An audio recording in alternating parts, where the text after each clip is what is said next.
Dear Chinese automobile sector, it pains our hearts to write these thoughts down. You have been a strong pillar of the Chinese economy. You have given millions of Chinese citizens the joy of riding and owning cars. You have earned the distinction of being a shameless industry, which is unapologetic about its criminal behavior. Oh dear automobile sector of China, you have earned such a reputation for yourself. Around the world, when real car makers were scratching their heads to bring out new designs and technologies for their models, you were waiting patiently. During your time here, you mastered the art of plagiarism. You never let the Chinese people down and simply copied popular car designs from around the world. You have so many records to account for, from the world's most dangerous and unsafe cars to the world's lightest and definitely the ugliest ones. You have had so many feathers in your cap. Now that you're about to be gone, now that you're about to be dead, you will be missed for your bravery in being shameless. Rest in peace, Chinese automobile sector. We shall always remember you. Hi and welcome. You're watching TFI Global, the foreign affairs and geopolitical analysis arm of the TFI Media Group. And I'm your host, Atul Mishra. In this video, I will tell you about the untimely demise of China's automobile sector. Let's begin. China's automobile sector is dead. All the effort it required for the sector to copy foreign car designs and technologies seems to have taken a toll on the health of the sector. In numbers that speak to the untimely demise of the Chinese automobile sector, auto sales in China fell 12.4% in June from the corresponding month a year earlier. China's overall car sales stood at 2.02 million vehicles in June, according to data from the China Association of Automobile Manufacturers, or the CAAM. This fall in car sales comes despite China expecting its auto sector to perform lavishly throughout 2021. According to the CAAM, China's domestic passenger car sales growth rate was expected to reach 10% in 2021, with the sales of new energy vehicles exceeding 2 million, a record high, or a year-on-year increase of 46%.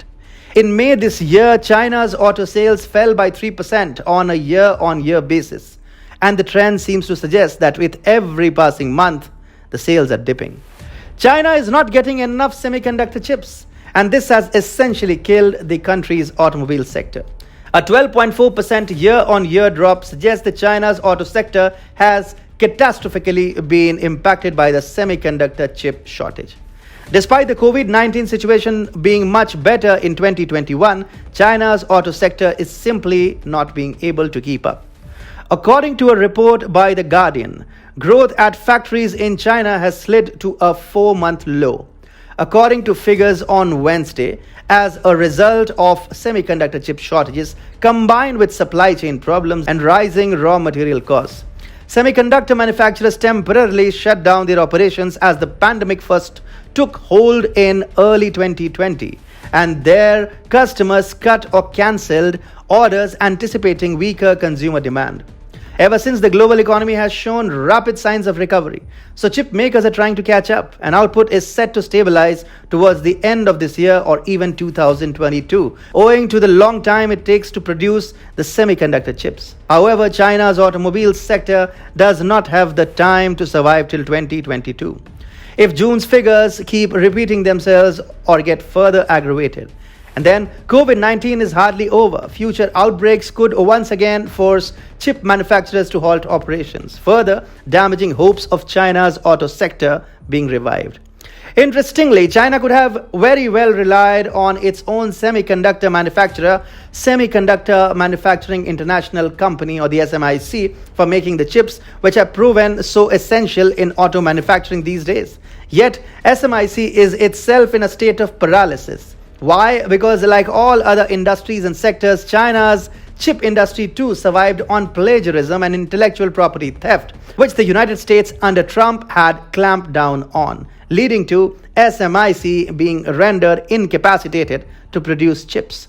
The Trump administration in 2020 added SMIC to an entity list which blocked the company's access to US chip suppliers and technology.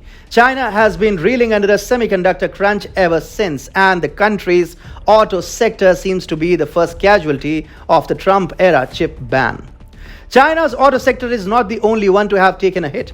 Although not due to semiconductors, China's overall industrial output has also slumped due to raw material price hike and Xi Jinping's ego wars with Australia. China's steel industry, its power sector, and now the auto sector have all begun collapsing like a house of cards. Its exports too have neared a standstill since Chinese ports are locked down due to local COVID-19 outbreaks. All in all, China is caught in a very difficult situation and it has nobody but itself to blame for all that has come to plague the country.